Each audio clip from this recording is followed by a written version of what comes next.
Halo semua, kembali lagi di channel gua. Apakah kalian sudah mendengar berita viral di bulan lalu tentang Xpander yang menabrak sebuah Porsche 911 GT3 di dalam showroom milik Evans Motor? Nggak cuman itu, ada juga kejadian Xpander yang mengalami remblong, lalu nabrak kafe, dan masih banyak lagi. Entah kenapa semuanya itu terjadi secara bersamaan. Sebenarnya ada apa sih sama mobil ini? Kasian juga ya kalau nama Xpander itu jadi rusak karena oknum-oknum tadi. Tapi udah lupakan saja kejadian tadi. Di video kali ini kita akan membahas sejarah dari Mitsubishi Xpander yang bisa dibilang mobil terlaris dari Mitsubishi Indonesia, yang sekarang populasinya itu banyak banget di jalan. Gak heran kalau mobil ini berulah, pasti cepet banget viralnya. Jadi gak usah berlama-lama lagi, langsung aja kita mulai pembahasannya. Semua ini berawal di tahun 2016 ketika Mitsubishi Indonesia memperkenalkan Mitsubishi XM Concept di acara Gias 2016. Mobil ini diperkenalkan sebagai crossover MPV yang menggunakan bahasa desain terbaru dari Mitsubishi, yaitu Dynamic Shield, yang menjadi satu-satunya MPV dengan desain gagah dan futuristis di kelasnya. Mitsubishi XM Concept ini membawa fitur-fitur canggih untuk sebuah mobil MPV, seperti panoramic sunroof, handle pintunya yang elektrik, dan spionnya menggunakan kamera, seperti mobil konsep pada umumnya.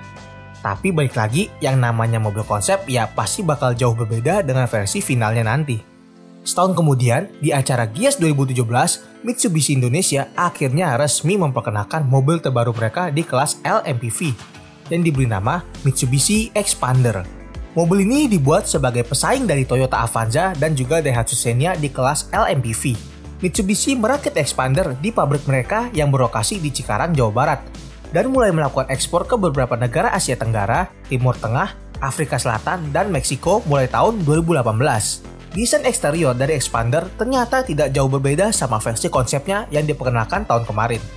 Masih menggunakan bahasa desain Dynamic Shield-nya yang membawa suasana segar untuk mobil-mobil di kelasnya.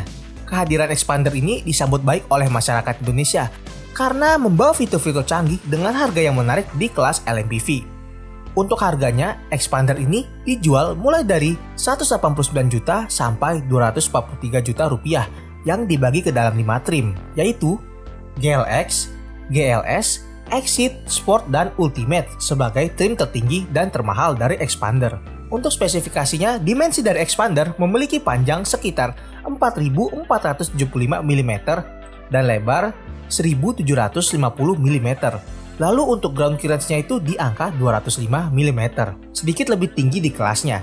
Kemudian di bagian mesinnya, yang menggunakan mesin 4 silinder dengan kode 4A91 yang berkapasitas 1500 cc dengan teknologi MyFact yang bisa menghasilkan 103 tenaga kuda dan torsinya sebesar 145 Nm ke roda depan melalui pilihan transmisi manual 5 speed atau matic 4 speed. Nah, sekarang nih kita masuk ke bagian interiornya. Bagian dalam mobil ini bisa dibilang mewah di kelasnya, seperti misalnya penggunaan bahan kulit dan panel kayu di area door trim, kemudian animasi dan layar MID yang sudah full color, pengaturan setir yang lengkap dengan tilt dan teleskopik, lalu ada arah semburan AC yang lengkap, mempunyai engine start-stop, dan terakhir adanya fitur Hill Start Assist untuk tipe Sport dan juga Ultimate. Semua fitur tadi itu membuat Xpander tuh paling unggul dan paling menarik di kelas LMPV. Nah, pasti kalian bosan nih sama perkataan gua tentang penyebutan terbaik di kelasnya. Tapi emang bener, semenjak kemunculan Xpander, standar untuk sebuah mobil LMPV di Indonesia itu berubah. Pabrikan lain mulai berbenah dan melakukan pembaruan di produk-produk LMPV mereka. Karena keunggulan yang dibawa sama Xpander, di tahun pertama debutnya, mobil ini sudah terjual sebanyak 11.890 unit, yang merupakan prestasi yang bagus bagi Mitsubishi dan juga Xpander. Sekarang kita lanjut ke tahun 2018, tepatnya di bulan Oktober 2018. Mitsubishi memberikan sedikit upgrade ke Xpander yang tipe Ultimate dengan menambahkan fitur cruise control yang pertama kali di kelas LMPV. Di tahun ini juga Xpander tuh berhasil mencetak rekor sebagai mobil penumpang terlaris kedua di Indonesia. Dengan total ada 100.000 unit yang telah terjual di sepanjang tahun 2018. Setahun kemudian, tepatnya di bulan November 2019, Mitsubishi memperkenalkan Xpander Cross yang merupakan Xpander bergaya SUV. Mobil ini menggunakan basis dari Xpander tipe Ultimate yang ditambahkan dengan over fender, garnish-garnish di side skirt, roof rail, dan juga velg yang lebih besar yaitu ring 17, sehingga ground clearance-nya itu bertambah sedikit 20 mm yang sekarang menjadi 225 mm. Sisanya untuk mesin dan jenis penggeraknya tetap sama seperti Expander biasa. Alasan Mitsubishi membuat Expander Cross adalah untuk bersaing di kelas LSUV yang dikuasai oleh duo Astra yang diisi dengan Toyota Rush dan juga Daihatsu Terios. Di tahun yang sama juga, Nissan meluncurkan generasi kedua dari Nissan Livina yang merebadge platform dari Expander dengan sedikit penyesuaian ke dalam bahasa desain dari Nissan. Kenapa rebadge? Karena Nissan dan Mitsubishi merupakan satu grup yang dikenal dengan nama Renault Nissan Mitsubishi Alliance. Memasuki tahun 2020, Expander mendapatkan facelift untuk pertama kalinya. Upgrade-nya meliputi bagian lampu utama yang sekarang itu sudah LED, yang dimana sebelumnya masih menggunakan multi-reflektor halogen. Lalu desain grill dan velg yang baru, dan terakhir head unit yang sudah support fitur Android Auto dan Apple CarPlay. Sisanya masih sama seperti sebelumnya. Sebenarnya ini bukan facelift ya, bisa dibilang hanya improvement atau penyempurnaan.